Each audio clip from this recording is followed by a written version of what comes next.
Welcome to Kenton's videos. Enjoy the video. In this video, I will explain how to play Rayman 3 on PC.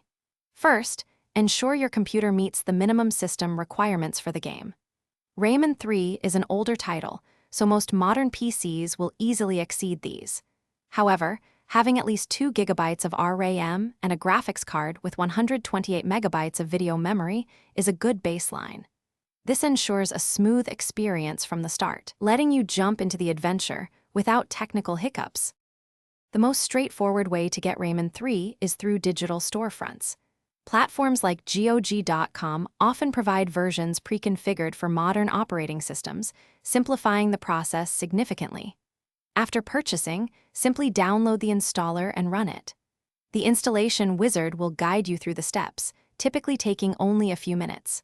Once complete, the game will be ready to launch from your desktop or game library. For the best experience, especially on widescreen monitors, you might want to explore community-made patches. These often fix common issues, enable higher resolutions, and correct the aspect ratio, making the game look fantastic on modern displays. You can also configure controller support within the game's options, allowing you to play with your preferred gamepad. Taking these extra steps ensures Rayman 3 runs and looks its absolute best on your current setup.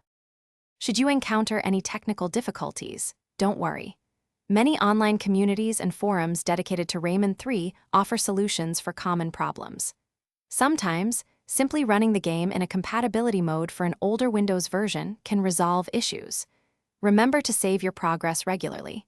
With these tips, you'll be ready to enjoy Rayman 3 Hoodlum Havoc, a classic platformer, on your PC for many hours of fun.